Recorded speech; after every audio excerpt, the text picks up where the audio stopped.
Voilà, alors je vous propose de démarrer directement dans le vif du sujet avec Rudy qui va nous présenter du coup les métiers de la logistique. Alors voilà Rudy, je te passe la parole. Merci Charlotte. Bonjour à toutes et à tous. Bienvenue dans ce workshop. Et nous allons en effet aujourd'hui vous présenter les deux métiers du jour, plus celui de magasinier. Pour cela, nous allons donc démarrer à partir de la grappe métier. La grappe métier, c'est-à-dire que c'est ce qui reprend l'ensemble en fait des métiers du transport et de la logistique. Ensuite, nous ferons un focus sur les deux métiers du jour que sont gestionnaire des approvisionnements et des stocks et superviseur en entrepôt. Nous ferons ensuite un focus sur un troisième métier, le métier de magasinier, tout simplement parce que pour exercer les deux métiers, donc de gestionnaire des approvisionnements et stocks et superviseuse en entrepôt, il faut avoir acquis les compétences et de l'expérience en tant que magasinier. Donc nous ferons un focus sur ce métier également. Donc, nous allons commencer. Donc vous voyez qu'à votre gauche, il y a donc la photo de la grappe métier et ensuite la photo des deux autres métiers. Nous allons commencer avec le slide suivant, donc qui est la grappe métier. Nous allons passer au slide suivant. Charlotte, c'est bon comme ça? Oui, oui, ok, Oui, très bien. très bien.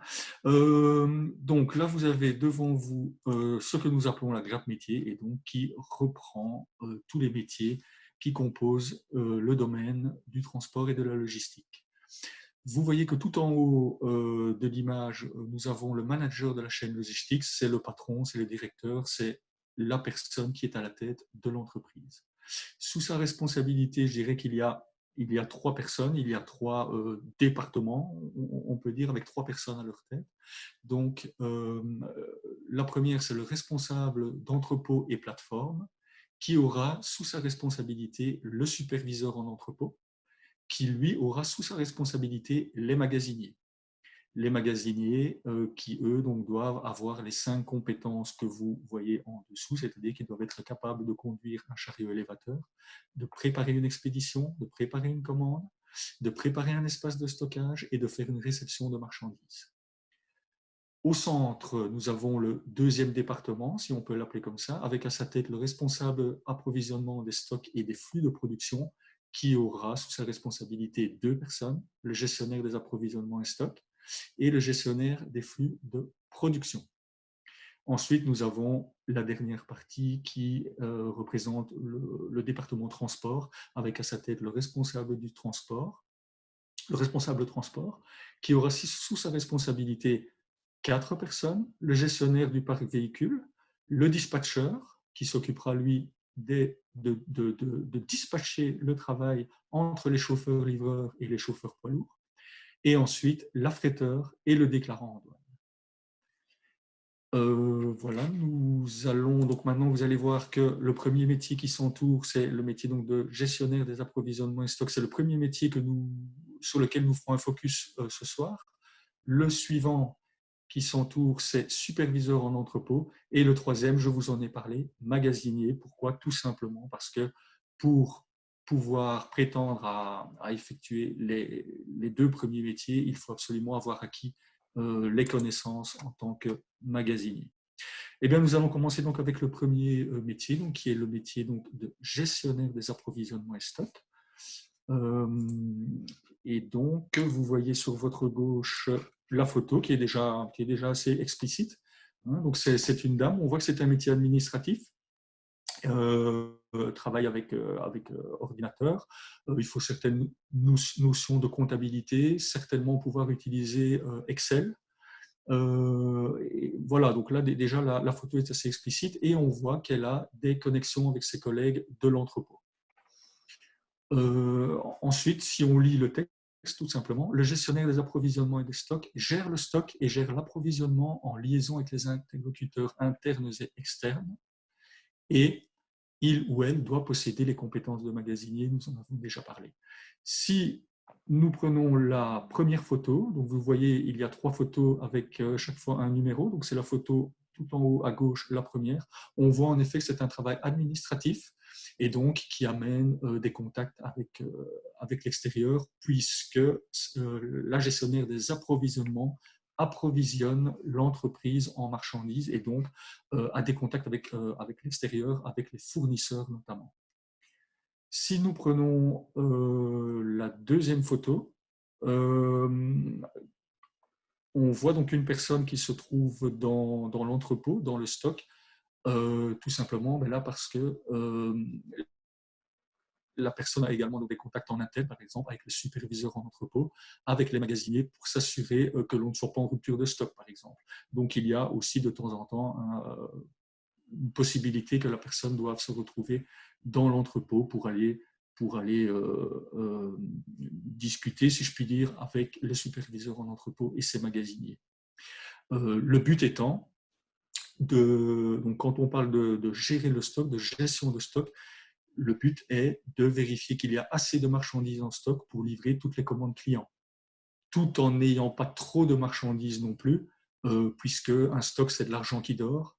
Et donc, si on a trop de marchandises en stock, notamment si on a des marchandises périssables, eh bien, on pourrait devoir être amené à jeter une partie du stock. Donc là, toute cette gestion est très importante au niveau approvisionnement et stock, c'est-à-dire il faut avoir assez de marchandises pour livrer les clients, pour assurer et assumer les commandes, tout en n'ayant pas trop de stock pour ne pas, je dirais, avoir trop d'argent qui est sorti par rapport aux rentrées. Et nous voyons également sur la photo numéro 3 que la personne travaille de nouveau parfois en entrepôt, notamment pour faire un inventaire et vérifier que les données informatiques, c'est-à-dire le stock virtuel, correspondent absolument à notre stock en entrepôt, c'est-à-dire le stock réel, le stock physique. Et donc, c'est à ça que servent notamment les inventaires. Voilà, s'il y a des questions, Charlotte peut me les faire suivre. En attendant, ce que je peux ajouter, c'est que les compétences qu'il faut avoir pour être gestionnaire des approvisionnements et stocks, je dirais des notions de comptabilité, tout ça peut s'apprendre évidemment. De sérieuses bases en Excel, plus que des bases, mais vraiment une connaissance Excel, ça c'est vraiment le minimum. Il y a aussi moyen de suivre une formation de quelques jours pour ce genre de logiciel. La gestion du stress, être capable de gérer le stress, parce que bien sûr, comme je disais, il faut pouvoir commander assez sans commander trop, donc ce n'est pas toujours évident. De l'organisation, le sens de l'organisation, du relationnel en interne avec les collègues quand on a des contacts avec l'entrepôt, et le sens commercial pour les relations en externe, comme je le disais, avec les fournisseurs éventuellement. Il faut être capable également de réactivité et de pouvoir gérer son temps. Je dirais aussi que les connaissances d'une ou plusieurs langues peuvent être un atout. Je ne dis pas que c'est obligatoire, mais ça peut être un atout. Vu que l'on a des contacts avec l'extérieur, avec les fournisseurs, ça peut être en Wallonie, à Bruxelles, en Flandre, ça peut être à l'étranger également. Donc, voilà un petit peu les compétences ou les qualités qui font un bon gestionnaire des approvisionnements et des stocks. Super, merci Rudy. Je te propose Je de t'en prie. passer au métier suivant. On passe au métier suivant, très bien. Le métier suivant, donc superviseur en entrepôt. De nouveau, la photo de gauche est assez parlante. Donc, on voit que c'est quelqu'un qui peut avoir un métier administratif, mais qui est également très, très, très souvent présent en entrepôt. Le superviseur en entrepôt, si on devait donner un synonyme, ce serait le chef magasinier. Donc, c'est lui qui va gérer toutes les activités de magasinage. Et donc, il est constamment en contact avec ses magasiniers, raison pour laquelle il doit posséder les compétences du magasinier pour pouvoir, bien sûr, après pouvoir répondre aux questions de ses magasiniers et organiser le travail correctement. Si l'on lit le texte, eh bien, le superviseur en entrepôt coordonne et supervise les activités de magasinage et gère les relations internes et externes. On voit en effet sur la photo numéro 1, la photo en haut à gauche, qu'il est en train de coordonner, c'est-à-dire qu'il donne ses instructions à ses magasiniers. Ça se fait souvent en début de journée ou en début de shift, si on fait les pauses. Et donc, tout simplement, ça sert à expliquer les tâches qui devront être effectuées dans le courant de la journée. Le but étant que toutes les activités se passent le mieux possible au niveau des préparations de commandes, etc., jusqu'à la livraison, ou en tout cas jusqu'à l'expédition de la marchandise vers notre client final. Et donc, là, on voit sur la photo numéro 1 que la superviseuse et le superviseur donnent leurs instructions à leur magasinier au niveau du travail qui était effectué. Si l'on continue le texte, il peut participer à la réalisation des opérations de magasinage en cas de surplus de travail, formation de nouveaux magasiniers ou en cas d'inventaire. Là, c'est représenté par la photo numéro 2. En effet, on voit la dame qui fait un inventaire et donc qui se retrouve à ce moment-là dans le stock également pour pouvoir faire un inventaire, ce qui peut aller de pair avec le métier précédent, donc gestionnaire des approvisionnements et des stocks, qui peut également aussi se joindre aux autres travailleurs au niveau des inventaires. Formation des nouveaux magasiniers, eh bien voilà, c'est également une des raisons pour lesquelles il faut absolument posséder les qualités et les compétences de magasinier pour effectuer ce travail. Et ensuite, la photo numéro 3, si vous la voyez correctement, je dirais que ça représente vraiment bien le métier de superviseur en entrepôt. Si on prend le terme latin, donc viseur, c'est celui qui regarde, super, ça veut dire en haut. Donc superviseur, c'est celui qui regarde d'en haut. Et si je devais être superviseur, c'est à cette place-là que je me placerais, je me mettrais en hauteur quelques minutes par jour, non pas pour vérifier forcément le travail des magasiniers et pour faire du flicage, mais tout simplement pour avoir une vue d'ensemble, une vue globale de mon entrepôt, et ce qui me permettrait de détecter les problèmes et de pouvoir les régler le plus rapidement possible dans différents buts. Un but de sécurité pour éviter les accidents, un but de fluidité pour faciliter le travail, et aussi au niveau de la gestion du temps, puisque en logistique, la notion du temps, la gestion du temps est très importante pour que nos clients soient livrés à temps. Et donc, je dirais qu'être un bon logisticien, c'est justement avoir cette capacité à trouver une solution rapide et également efficace aux différents problèmes qui peuvent surgir dans la journée. Donc efficace dans le sens où il faut éviter que le problème ne se repose le lendemain ou les jours suivants, et rapide, une fois de plus, parce que le temps est précieux en logistique et que nos clients n'ont pas le temps forcément d'attendre leurs marchandises plus longtemps que prévu. Et donc cette photo numéro 3, je trouve, représente vraiment bien notamment le mot superviseur, mais également le métier de superviseur, avec une vision d'ensemble de son entrepôt, une vision périphérique pour pouvoir détecter les problèmes et trouver des solutions à ces problèmes. Merci Rudy. Une fois de plus, si on a des questions, pas de souci. Je dirais qu'au niveau des compétences et des qualités, pour être un bon superviseur d'entrepôt, il faut pouvoir gérer le stock, puisqu'on court pas mal, bien sûr, de gauche à droite. Il faut être réactif pour faire face aux différents problèmes qui peuvent survenir dans la journée. On doit trouver des solutions à ces problèmes pour que la chaîne logistique ne soit pas brisée et que le client final puisse être livré à temps. Il faut être organisé, puisque, comme on dit, c'est cette personne qui va organiser le travail, distribuer les tâches, etc., et qui va coordonner toutes les activités de magasinage dans l'entrepôt. Avoir le sens de la communication, ça me paraît évident, puisqu'il faut pouvoir communiquer les consignes et se faire comprendre correctement par les magasiniers. Il faut avoir un discours clair, rapide, précis, vraiment efficace, aller vraiment droit au but. Et je le répète, avoir vraiment une vision d'ensemble dans son entrepôt. Donc, il faut être régulièrement dans l'entrepôt pour pouvoir voir ce qui se passe et régler tous les problèmes qui peuvent survenir. Voilà, Charlotte. Soit on passe au métier suivant, soit on fait suivre les questions. Je prendrais bien déjà deux premières questions. Est-ce que tu pourrais nous en dire plus sur… donc, j'ai arrêté le partage d'écran. Nous en dire plus sur les débouchés de ces deux métiers. Est-ce que c'est facile de trouver de l'emploi? Quels seraient les débouchés? Est-ce que tu peux nous parler un petit peu? C'est facile de trouver de l'emploi, oui et non. C'est jamais facile de trouver un emploi, mais en tout cas, ce qui est certain, c'est que dans le domaine du transport et de la logistique, il y a vraiment, vraiment du boulot. Je vais sortir un peu de ces deux métiers-là. Dans le domaine du transport, chauffeur poids lourd, 5000 chauffeurs poids lourds donc, pourraient être engagés demain s'ils postulaient et s'ils avaient bien sûr le permis et les capacités et les qualités. Donc je veux dire, c'est un exemple. Il y a des métiers qui sont en pénurie, comme déclarant en douane, affréteur, etc.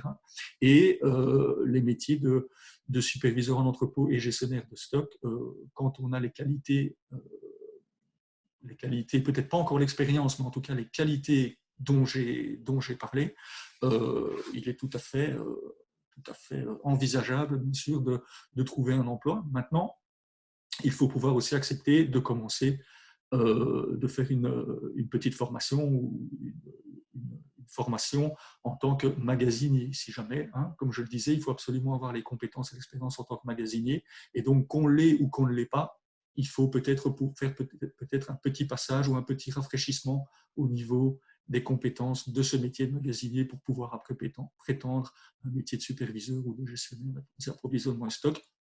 Mais il y a de l'emploi dans le transport et dans la logistique. Donc, il n'y a pas de souci de ce côté-là. Tu voulais peut-être continuer avec magasinier? Ok, Et puis on alors, va passer j'aborderai la question de formation et de stage. D'accord. On va passer donc au métier en effet donc, de magasinier. Si nous prenons le texte ligne par ligne, vous voyez que nous avons les points 1, 2, 3, 4 qui sont donc les quatre fonctions qu'il faut être capable d'exercer pour être magasinier. Ces 4 fonctions sont reliées aux 4 premières photos. Donc si on prend la première fonction, la première ligne, la première activité de base, c'est réceptionniste en logistique, et donc c'est pouvoir effectuer la réception des articles livrés. Donc nous voyons là que le monsieur a un transpalette et est en train donc a reçu une palette après qui devra être mise en stock, qui devra être mise en rayon ou en stock dans l'entrepôt. Et donc là, il y a un contact donc avec les chauffeurs, donc avec l'extérieur. Il faut être capable de lire un bon de livraison et tout simplement pouvoir vérifier si on a reçu le bon nombre de colis, le bon nombre de palettes, si la marchandise n'est pas abîmée, par exemple, et pouvoir remplir les documents en fonction de la commande qui nous a été livrée. La seconde activité de base qui est représentée par la seconde photo, opérateur de stock. Et donc là, l'opérateur de stock, lui, va préparer l'espace de stockage. Donc là, il faut avoir le sens de l'organisation et pouvoir préparer tout cet espace qui va pouvoir accueillir les marchandises qui ont été réceptionnées par le réceptionniste en logistique. La photo numéro 3 nous relie à la troisième activité, c'est préparateur de commande, qui va effectuer le prélèvement, la collecte et la préparation des marchandises pour l'expédition de nos commandes. Et donc, cette personne donc, va faire le tour de l'entrepôt, si je puis dire, va recevoir une liste de préparation de commandes et va donc prélever les articles, la marchandise en rayon et la préparer sur la palette. Alors, ça peut paraître facile, mais il faut quand même le sens de l'organisation. C'est un peu comme un jeu, comme un puzzle. Il faut bien penser qu'il ne faut pas mettre l'article le plus lourd tout au-dessus et mettre des verres en cristal en dessous, par exemple. Donc, il va devoir être inventif, créatif et organisé pour pouvoir monter, je dirais, sa palette de la manière la plus cohérente et la plus efficace possible. Merci Rudy. Le temps avance rapidement. Il nous reste 5 minutes pour terminer le workshop. Donc je voudrais pouvoir aborder les questions de formation et de stage. Est-ce que tu en as encore pour longtemps? Non, mais je termine. On passe à la quatrième photo, le préparateur d'expédition. Quand la commande est préparée, le préparateur d'expédition va placer les palettes et la marchandise pour l'expédition. Et une dernière activité qui vient en surplus, donc c'est une 5e activité, c'est conducteur de chariot élévateur. Donc, pour pouvoir au final être magasinier, donc qui est le 3e métier d'aujourd'hui, il faut être capable de faire ces 4 activités de base, plus pouvoir conduire un chariot élévateur.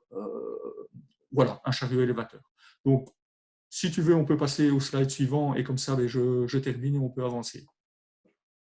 C'est bon comme ça. Oui, on y est, très bien. Là, voilà, c'est simplement une petite synthèse. Donc, à gauche, vous avez donc une photo qui représente ce qui a été présenté aujourd'hui. gestionnaire des approvisionnements et stocks et superviseur, je dirais qu'ils sont en haut de la pyramide des métiers présentés aujourd'hui. Le superviseur a sous ses ordres les magasiniers qui doivent être capables d'effectuer les 5 activités dont on vient juste de parler il y a une minute. Et vous voyez que le magasinier, il y a une petite flèche qui renvoie vers le superviseur en entrepôt et le gestionnaire des approvisionnements et stocks, puisqu'il faut avoir les compétences de magasinier pour effectuer ces deux métiers.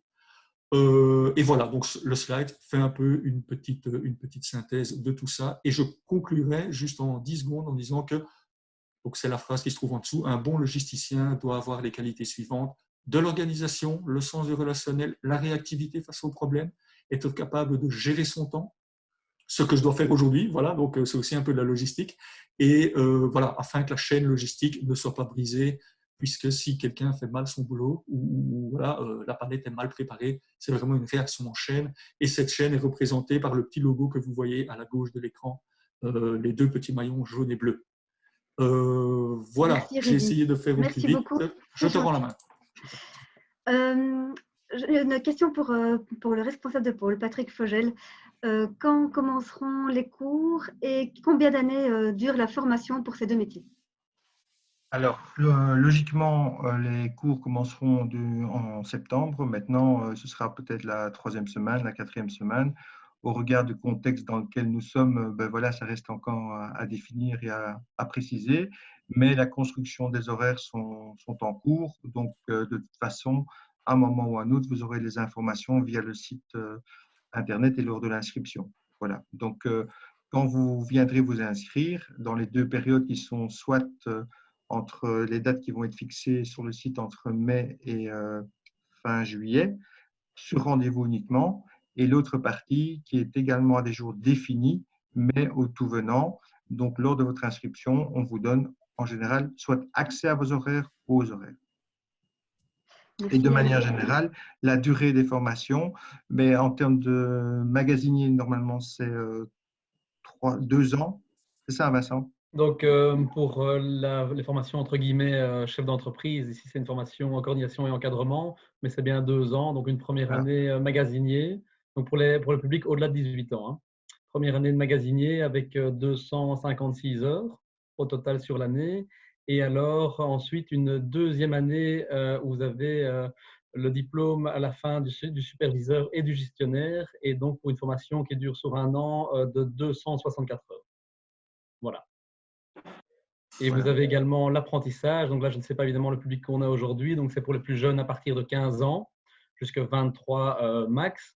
Et là, on est sur 3 ans de formation avec un horaire en première de 180 heures plus ou moins et ensuite 128 et 164. Voilà. Merci beaucoup. Paul Siva, est-ce que vous pourriez nous donner un mot d'explication sur les stages? Les stages dans ces métiers sont-ils obligatoires? Sont-ils rémunérés? Et comment ça se passe pour trouver un endroit de stage? Oui, on m'entend? Oui, Oui, oui, on tout à fait, t'entend. Paul. Ok, très bien. Désolé pour l'inconfort peut-être de ma liaison parce que je suis sur GSM, mais soit. Donc, il y a des possibilités effectivement de faire des conventions de stage ou des contrats d'apprentissage. L'apprentissage est uniquement pour le métier de magasinier.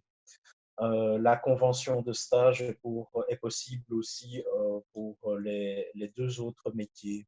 Ce sont des stages rémunérés. Il y a un montant minimum de rémunération. Le patron est libre d'aller au-delà de son montant. Pour les formations chefs d'entreprise, le montant minimum en première année est de 450 euros par mois et en seconde année d'un peu plus de 700 euros par mois.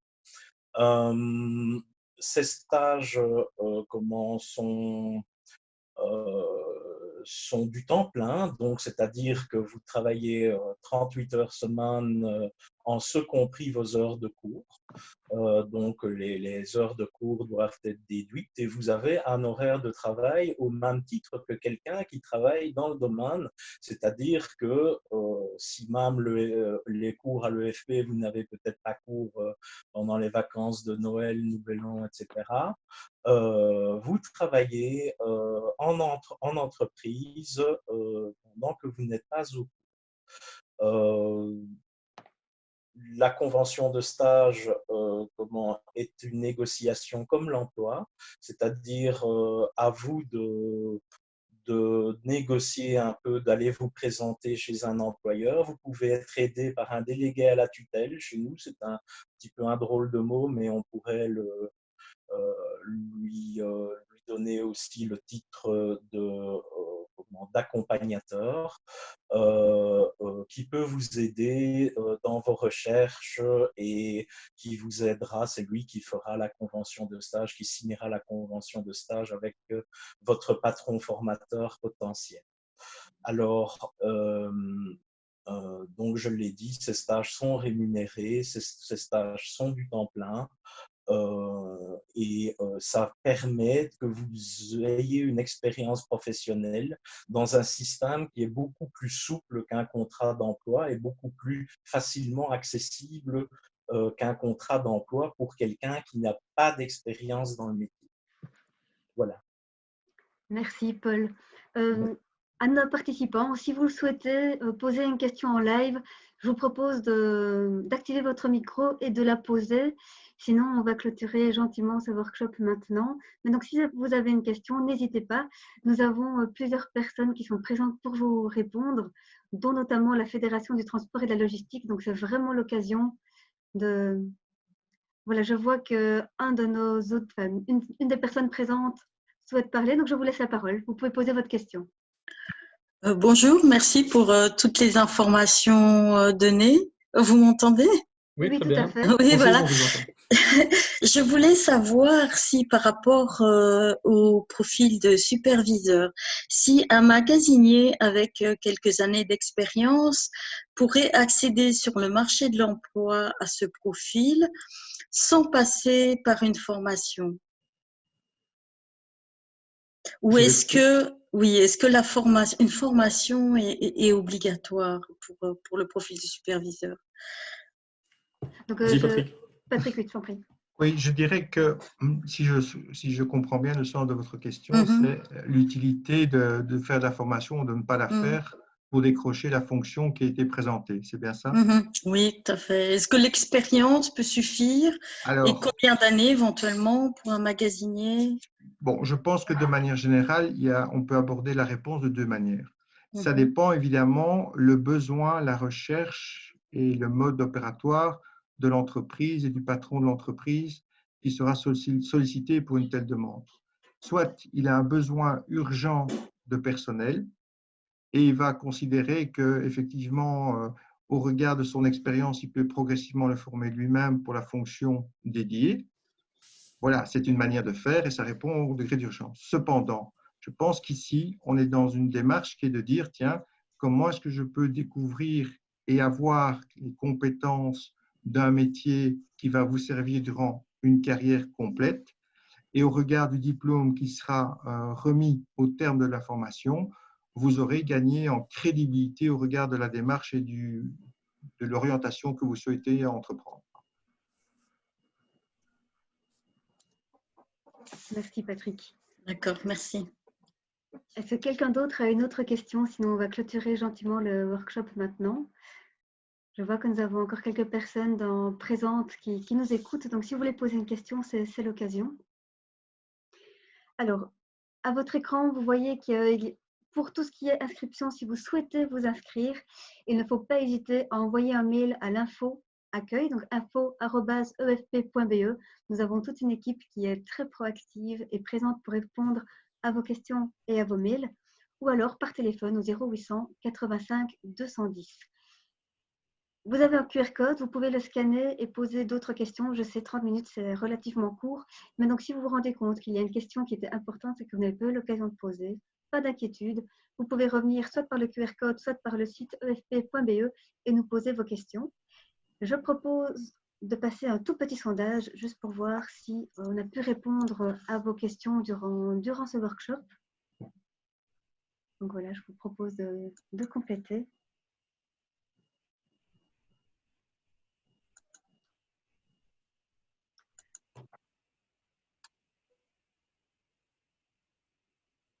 Et donc vraiment, n'hésitez pas à revenir vers nous par la boîte mail info@efp.be ou par téléphone au 0800 85 210.